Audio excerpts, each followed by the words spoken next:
You're having a perfectly normal day. Everything feels calm, predictable, and safe. Then the phone rings with a terrifying medical update, or a project at work collapses. In a fraction of a second, that peace shatters. Immediately, biological alarm bells go off. Our nervous system hijacks us, flooding our bodies with adrenaline. We enter a survival mode, frantically scrambling for an escape. To soothe intense anxiety, we instinctively reach for anything that numbs the panic: a drink, gossip, anger, or micromanaging. But these are false refuges. When the distraction wears off, the root fear remains, and the anxiety cycle begins again. When the pressure gets high enough, our own strength, our routines, and our worldly comforts inevitably fail. We're left exposed to the chaos of a broken world, realizing our own hands can't hold it all together. Psalm 46:1 defines God as a refuge and a strength. It specifically identifies him as a very present help in trouble. That word, present, carries immense weight. It means God isn't watching your suffering from a distant, detached heaven. When you're sitting in a hospital room or navigating a crisis, he is standing in that chaos with you. Security isn't found in a substance or an escape. It's found in the presence of a protector who enters the moment alongside us. We can see what choosing that refuge looks like in the historical account of David. He was running for his life from a jealous King Saul, forced to hide deep inside a dark wilderness cave. In a moment of extreme vulnerability, Saul unknowingly walks into that exact same cave to relieve himself, completely alone and exposed to the man he's been hunting. David's men immediately pressure him to strike.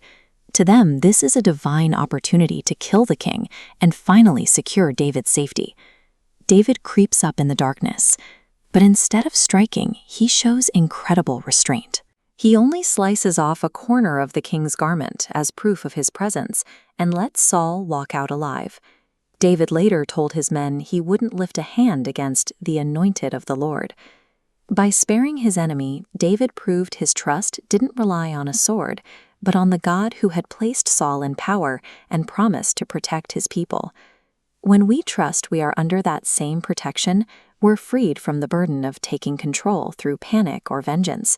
Even when we have the perfect chance to lash out at those who hurt us, we can choose peace instead. Most of us don't instinctively act like David. When trouble hits, we listen to the internal panic or accept reactionary advice from the stressed-out people around us. Rewiring that fear reflex requires an active habit, speaking God's truth directly to yourself, out loud. Your words don't possess a magical power to bend reality, but verbalizing truth physically disrupts your anxiety. It stops the internal spiral of your mind and forces you to focus on who God is. Once spoken, pray your raw fears directly to God. Acknowledge your terror, handing it to the only entity capable of carrying that weight.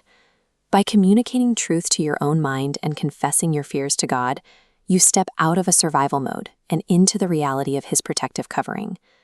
David's wilderness cave was a site of survival, but centuries later, another cave would become the site of a much larger victory. On the cross, Jesus willingly stepped into death.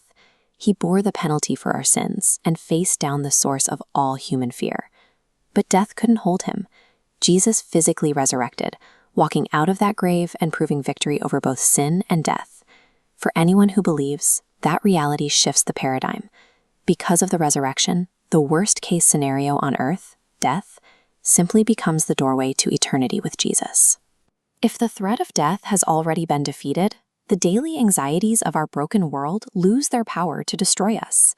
This reality defangs the panic we feel over politics, health crises, or bad news.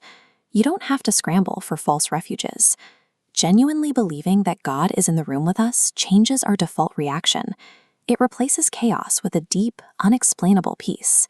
This means moving beyond religious habits and actively confessing faith in Jesus' resurrection as your only true refuge.